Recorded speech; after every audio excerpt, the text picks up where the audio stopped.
ہیں جس ہستی کی بارگاہ میں ہم حاضر ہیں، جناب سید اللہ جوائشہ صاحب رحمت اللہ تعالی علیہ، آپ نے جو وصیت نامہ لکھا ہے جو اس وقت بھی ان کے خانوادے کے اندر موجود ہے، اس کے اندر یہ لفظ لکھے، آپ کہتے ہیں کہ اس فقیر کو رب نے یہ توفیق دی ہے، اپنا اس میں گرامی ذکر کیا، اپنے والد محترم کا نام ذکر کیا، اور ساتھ یہ بات بھی ذکر کرتے ہیں کہ فقیر شروع سے ہی خدا کی ذات کے اندر مشغول ہے اور چاہتا ہے کہ بقیہ زندگی جو ہے وہ بھی اس کی یاد کے اندر ہی گزر جائے، اس کی یاد میں یہ لوگ رہتے ہیں۔ اور میرے آقا کریم تاجدار کائنات، جان کائنات، رحمت کائنات، امام الانبیاء، نور مجسم، شفیع معظم محمد عربی صلی اللہ علیہ وآلہ وسلم کی حدیث پاک کا مفہوم ہے۔ سیدنا ابو ہریرہ رضی اللہ تعالیٰ اس کے راوی ہیں، یہ بخاری شریف کے اندر بھی موجود، یہ مسلم شریف کے اندر بھی موجود، لفظ ایک جگہ ایک تھوڑا چینج ہے۔ میرے آقا فرماتے ہیں حدیث پاک کا مفہوم ہے، فرمایا رب کے کچھ فرشتوں کی ڈیوٹی لگی ہوئی ہے، وہ زمین کے اوپر سیاحت کرتے ہیں، تلاش کرتے ہیں کس کو،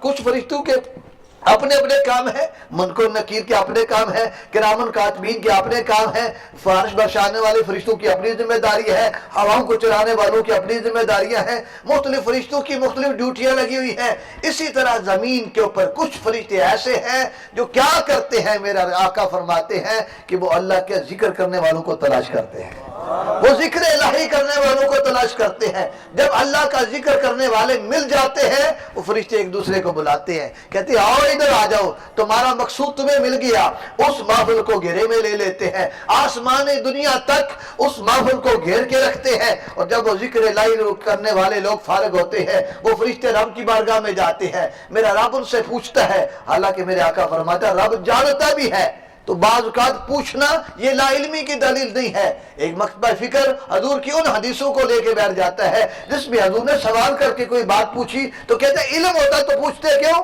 اس حدیث میں رب پوچھ رہا ہے جو جانتا ہے سب کچھ، کہتا ہے میرے فرشتوں بتاؤ میرے بندے کیا کر رہے تھے؟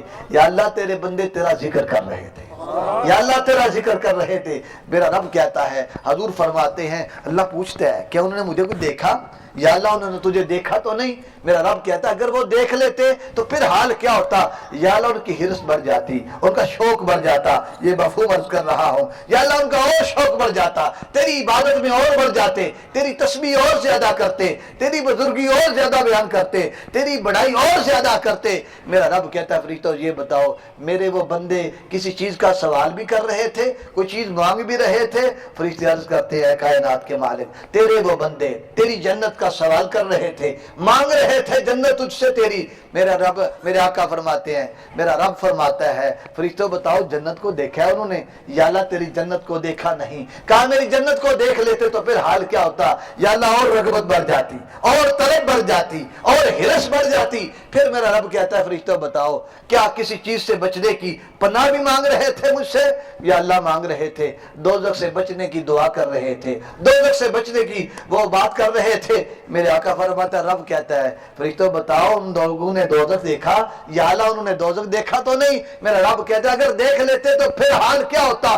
فرشتے کہتے ہیں مالک ان کا ڈرنا اور بڑھ جاتا، ان کا تو بھاگنا جہنم سے اور بڑھ جاتا۔ میرا رب کہتا ہے پھر فرشتوں تم گواہ ساتھ ہو جاؤ انی قد غفرت لہم۔ میرا رب فرماتا ہے میں نے ان سب کی بخشش فرما دی ہے، وہ میرا ذکر کرنے والے ایسے لوگ ہیں میں نے ان سب کی بخشش کر دی ہے۔ حضرات دیوکار بات اس سے اگلی جو ہے لطف دینے والی ہے، ایمان کو اور تازہ کرنے والی ہے، اور یا اللہ کا مرتبہ کیا ہے؟ میرے آقا فرماتا ہے رب سے فرشتے کہتے ہیں، فرشتوں میں سے ایک فرشتہ وہ کلام کرتا ہے اے مالک کائنات تو نے سب کی بخشش کا اعلان کر دیا۔ ان میں ایک بندہ وہ آیا تھا جو محفل میں ارادہ ذکر کا لے کے نہیں آیا تھا، اسے تو کوئی اپنی حاجت تھی، وہ اس کام کے لیے حاضر ہوا تھا۔ میرا رب کہتا ہے یہ ایس ہم الجلساء لا یشکا بہم جلیسہم او کما قال، اور ایک حدیث پاک میں ہم القوم لا یشکا بہم جلیسہم۔ میرے آقا فرماتا رب کہتا ہے یہ ایسے خوبصورت لوگ ہیں جو ان کی مجلس میں بیٹھتا ہے وہ بھی بدبخت نہیں رہتا۔ میرا رب ان کی بھی بخشش فرما دیتا ہے۔ بتائیں یہ اولیاء اللہ کا مرتبہ ہے کہ نہیں ہے؟ حضرات دیوکار یا اہل ذکر وہ بلند مرتبہ لوگ ہیں۔ سیدنا ابو سعید خدری رضی اللہ تعالی عنہ فرماتے ہیں میرے آقا کی بارگاہ میں ایک شخص حاضر ہوتا ہے، عرض کرتا ہے ہم صحابہ نے حضور کی بارگاہ میں عرض کیا یا رسول اللہ صلی اللہ علیہ وسلم یہ بتائیے ای العباد افضل درجۃ عند اللہ یوم القیامہ، آقا قیامت کے دن بندوں میں سے درجے کے اعتبار سے بلند درجہ لوگ کون ہوں گے؟ میرے آقا نے فرمایا الذاکرون اللہ کثیرا والذاکرات کما قال، حضور فرماتے ہیں کثرت سے جو ذکر الہی کرنے والے لوگ ہیں، ذکر الہی کرنے والی عورتیں ہیں، قیامت کے دن وہ سب سے بلند درجے والے لوگ ہوں گے۔